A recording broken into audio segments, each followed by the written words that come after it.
Hai, Assalamualaikum warahmatullahi wabarakatuh.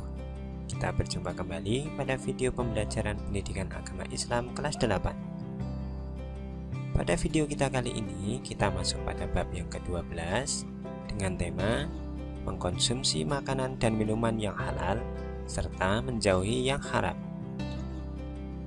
Makan dan minum merupakan kebutuhan dasar setiap makhluk hidup. Namun dalam Islam, hal tersebut akan menjadi sebuah ibadah apabila dilakukan dengan benar, serta memperhatikan halal atau haram dari makanan dan minuman yang kita konsumsi. Akan tetapi, yang menjadi pertanyaan adalah, bagaimana cara menentukan suatu makanan itu halal atau haram? Dan bolehkah kita mengkonsumsi makanan atau minuman haram dalam kondisi tertentu?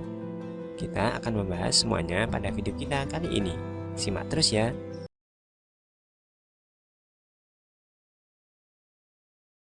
Islam merupakan agama yang sempurna. Semua urusan manusia di dunia ini selalu diatur oleh dalam Islam, bahkan sampai mengatur urusan makanan dan minuman. Tujuannya tidak lain adalah untuk menjaga kesucian dan kebaikan hati, akal, ruh, dan jasad manusia.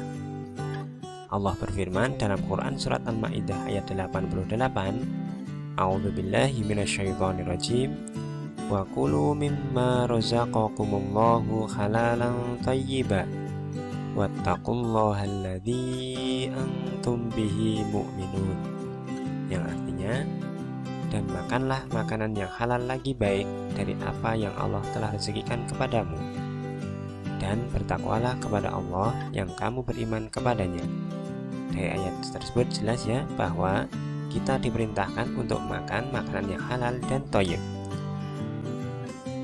Makanan halal adalah makanan yang dibolehkan berdasarkan ketentuan syariat Islam. Sementara makanan yang thayyib adalah makanan yang baik, mengandung nutrisi, bergizi, dan menyehatkan. Perlu diketahui bahwa makanan dapat dinyatakan halal apabila memenuhi 3 unsur berikut ini. Yang pertama, halal dari segi wujudnya atau zatnya, kemudian halal dari segi cara mendapatkannya, dan halal dari segi cara mengolahnya. Makanan akan dinyatakan halal apabila memenuhi 3 syarat tersebut. Tidak boleh hanya satu saja. Adapun jenis-jenisnya antara lain, yang pertama, makanan yang dihalalkan oleh Allah dan Rasul-Nya.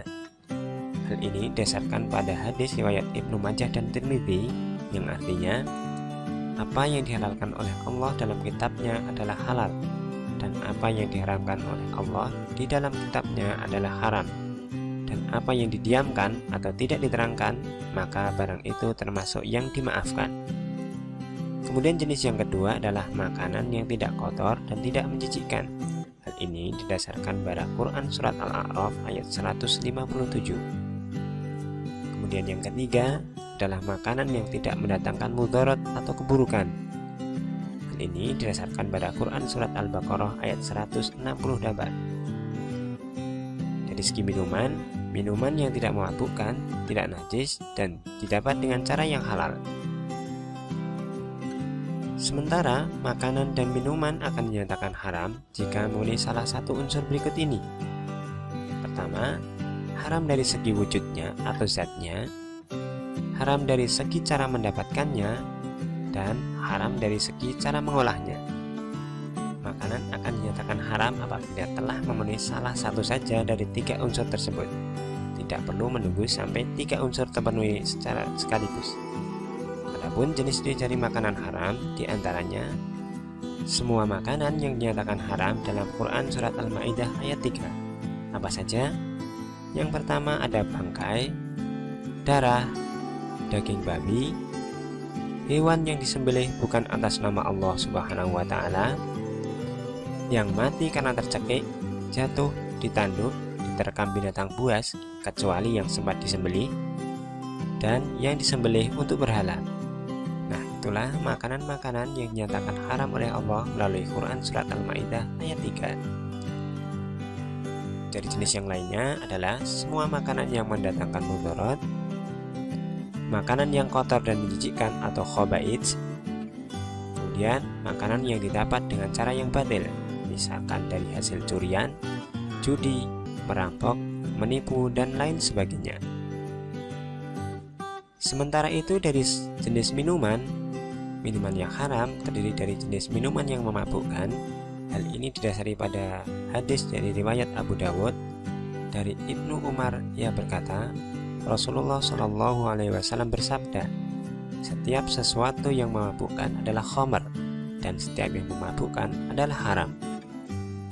Kemudian yang kedua, minuman dari hal yang najis atau benda terkena najis. Misalkan saja air minum yang tercampur dengan air kencing. Yang ketiga, minuman yang didapat dengan cara yang batil, seperti tadi mencuri, hasil judi, dan lain sebagainya. Yang menjadi pertanyaan adalah, bolehkah kita mengkonsumsi makanan yang haram ketika kondisi tertentu? Misalkan kita sedang tersesat di hutan, atau juga sedang sakit, sehingga kita membutuhkan suatu obat tertentu. Misalkan saja dalam kondisi tersesat di hutan dan kita kehabisan bekal makanan, maka dalil ini dapat kita jadikan sebagai rujukan, yakni dari Quran Surat Al-Baqarah ayat 173, yang artinya, tetapi barang siapa dalam keadaan terpaksa, sedang dia tidak menginginkannya dan tidak pula melampaui batas, maka tidak ada dosa baginya. Yang perlu diperhatikan adalah ketika kita dibolehkan memakan makanan yang haram, itu kondisinya sangat terpaksa dan tidak boleh melampaui batas. Kemudian jika kita sedang sakit dan butuh obat tertentu, dalam kitab Sahih di mana Rasulullah Shallallahu Alaihi Wasallam ditanya mengenai khamar yang digunakan sebagai obat, beliau pun bersabda, khamar hanyalah penyakit, ia bukanlah obat. Ibnu Mas'ud berkata, Allah tidak mungkin menjadikan kesembuhan bagi kalian dari suatu yang haram. Dari hal tersebut jelas bahwa kita ketika membutuhkan suatu obat, kita harus memperhatikan yang namanya kehalalan suatu obat. Kita dapat memperhatikan label halal yang tertera dalam kemasan obat. Hal ini didasarkan pada nasihat yang mana jadikan antara dirimu dengan neraka seorang alim atau ulama. Nah, ketika kita sudah memperhatikan label halal, tentu kita sudah menjadikan atau mengikuti ulama, sehingga insya Allah kita terhindar dari api neraka. Oleh karena itu, yuk mari kita tetap konsumsi makanan yang halal, agar badan kita selalu sehat dan ibadah selalu semangat, serta hindari makanan yang haram, karena tentunya hal itu akan merusak tubuh kita dan Allah pun tidak akan memperkenankan doa-doa kita. Semoga video kali ini memberikan manfaat. Wassalamualaikum warahmatullahi wabarakatuh.